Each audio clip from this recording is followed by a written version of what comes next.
नवरात्रि गई, उसके लिए बाकायदा एक कलेक्टर साहब ने प्रस्ताव बनाया तो पता चला कि छुट्टी डिनाई कर दी गई। अब अंदर की बात इसमें यह है, अयोध्या में रामलला तो विराज गए, पूर्व मुख्यमंत्री और मध्य प्रदेश की फायर ब्रांड नेता जिनको हम कहते हैं उमा भारती जी, कि वो नवंबर में कोई यात्रा भी निकालने वाले हैं।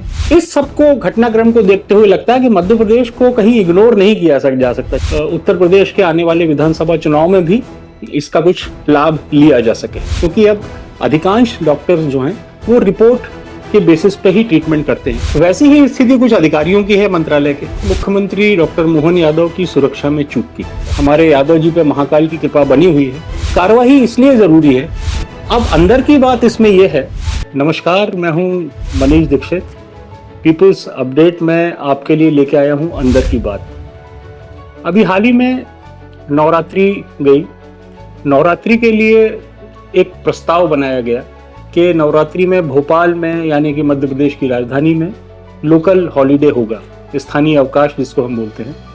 उसके लिए बाकायदा एक कलेक्टर साहब ने प्रस्ताव बनाया, उसका अनुमोदन भी जो प्रभारी मंत्री थे उनसे ले लिया गया और एक बंदे को मंत्रालय दौड़ा दिया गया। अब चूंकि मामला छुट्टी से जुड़ा था तो उस फाइल को जैसे पंख लग गए हों। जो आदमी मंत्रालय पहुंचा वो वहां गया और उसने बताया कि साहब ऐसा ऐसा है और इस प्रस्ताव पे सहमति चाहिए। जब ये मामला अंदर पहुंचा, मतलब ऊपर के अधिकारियों के पास पहुंचा, तो पता चला कि छुट्टी डिनाई कर दी गई।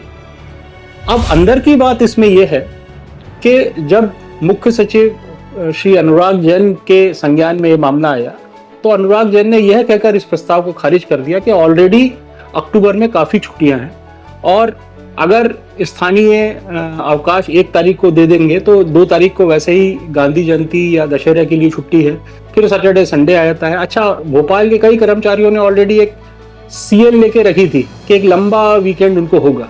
तो जब अनुराग जैन ने इस प्रस्ताव को पढ़ा और उसको अपना अप्रूवल नहीं दिया, और उनका जो तर्क भी था वो बड़ा अच्छा था। उनका ये कहना था कि वैसे ही अक्टूबर में काफ़ी छुट्टियां हैं और एक लगातार छुट्टियों से काम प्रभावित होगा।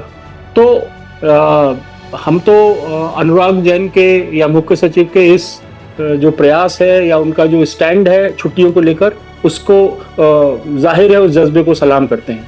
अब बात करते हैं रामलला की।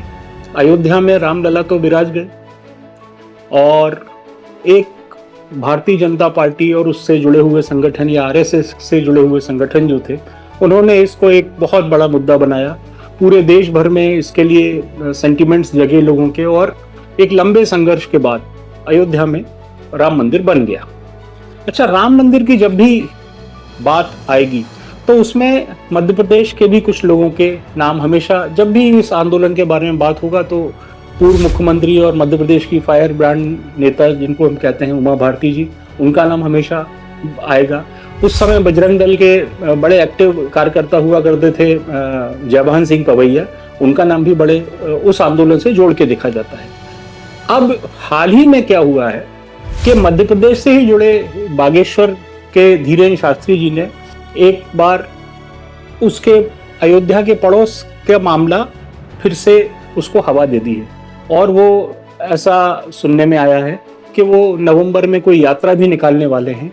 वो यात्रा इसलिए निकालने वाले हैं कि मथुरा में जो श्री कृष्ण जन्मभूमि को लेकर जो विवाद है ईदगाह के साथ और इसके साथ, उसको लेकर एक वो मास मोबिलाइजेशन करना चाहते हैं। यात्रा निकलेगी जिसमें बहुत सारे साधु संत होंगे, सब कुछ होगा। इस सबको घटनाक्रम को देखते हुए लगता है कि मध्य प्रदेश को कहीं इग्नोर नहीं किया जा सकता, चाहे वो राम मंदिर हो या कृष्ण जन्मभूमि का जो आंदोलन अब शुरू होने वाला है। हालांकि गाहे बगाहे इस पर बात होती रहती है।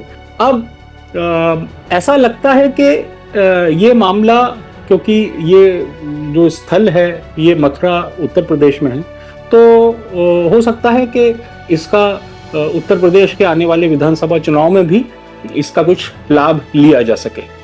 आपने देखा होगा जो हमारी पीढ़ी के लोग हैं, जब हम लोग कभी बीमार पड़ते थे या कभी कोई दिक्कत होती थी तो हम डॉक्टरों के पास जाते थे, और वो डॉक्टर जो हैं आपसे बातचीत करके, आपकी नब्ज पकड़ के और अपने चमत्कारिक आले से देखकर आपका डायग्नोस करते थे और आपको इलाज आपको रिकमेंड करते थे कि आपको क्या लेना है। अब वो डॉक्टरों की जो प्रजाति थी वो अब शायद गायब हो गई है, क्योंकि अब अधिकांश डॉक्टर्स जो हैं वो रिपोर्ट के बेसिस पे ही ट्रीटमेंट करते हैं कि पहले आप उनके पास जाओगे, वो आपको कुछ टेस्ट लिखेंगे और फिर वो उस पर फॉलो अप एक्शन करेंगे। मतलब उनका जो पूरा सिस्टम है वो एक बहुत बड़े स्तर पर रिपोर्ट्स पे जो है आधारित हो गया है। वैसी ही स्थिति कुछ अधिकारियों की है। मंत्रालय के अधिकारियों में कुछ विभाग ऐसे हैं कि जिसमें जो जनता से जुड़े विभाग, अगर हम बोलें कि हर जगह की जनता उनसे जुड़ी हुई है, खासकर शहरी क्षेत्रों की, वहाँ पर एक साहब आए हैं अभी, और उस विभाग में कंसल्टेंट्स जो है दर्जनों कंसल्टेंट हो गए हैं। यानी वो विभाग को सलाह या सुझाव देते हैं उन कामों को करने के लिए, उन कामों के तरीके के किस तरीके से वो काम किए जाएं, जो वहाँ के अभी तक जो है वहाँ के अधिकारी ही बताया करते थे। तो ये कंसल्टेंट की जो अवधारणा है ये वो डॉक्टर की रिपोर्ट्स की तरह हो गई है। और इसके मामले में एक उन्हीं के वरिष्ठ एक अधिकारी हैं, अपर मुख्य सचिव, उन्होंने एक बड़ा जबरदस्त कमेंट किया था। उन्होंने कहा कि जो डेपुटेशन से लोग अधिकारी, खासकर जो नए यंग आईएएस अधिकारी हैं, वो अगर डेपुटेशन पे जाते हैं, वहाँ से लौट के आते हैं, तो वो फिर बिना कंसल्टेंट के काम नहीं कर सकते। अब बात करेंगे मुख्यमंत्री डॉक्टर मोहन यादव की सुरक्षा में चूक की। पिछले माह अलग अलग कुछ घटनाएं हुई जिसमें मुख्यमंत्री की सुरक्षा को लेकर कुछ सवाल उठे, चाहे वो किसी विश्वविद्यालय का कार्यक्रम हो जिसमें जब मुख्यमंत्री जी मंच पर थे तो लाइट चली गई। फिर हाल ही में अभी आपने देखा होगा कि मंदसौर में जब वो कोई सा उत्सव था तो पर्यटन विभाग का, उसमें हॉट एयर बैलून में आग लग गई। वो तो खैरियत है कि हमारे यादव जी पे महाकाल की कृपा बनी हुई है। इस पूरे मामले को अगर इन सब चीज़ों को देखें तो ऐसा लगता है कि इसको थोड़ा, जो भी लोग इससे जुड़े हुए हैं उनको थोड़ा और सजग रहने की ज़रूरत है। पहली बात तो ये कि गलतियां कैसे हुई, ये गलतियां हुई हैं अगर, तो जो लोग, जो कड़ियां इस पूरे सिस्टम में इसके लिए जिम्मेदार हैं, उन पर क्या कार्रवाई की गई। कार्रवाई इसलिए ज़रूरी है कि अगर कार्रवाई नहीं हुई इस तरह की घटनाओं का रिपीटेशन हो सकता है, और ऐसा कुछ एक्शन लिया जाना चाहिए कि जिससे एक नज़ीर बने कि अगर आगे से मुख्यमंत्री जी की सुरक्षा में कोई चूक होती है तो जो संबंधित व्यक्ति है उसको दिक्कत आने वाली है। अगले हफ्ते फिर मिलेंगे आपसे कुछ अंदर की बातों के साथ। Manish Dikshit, people's update.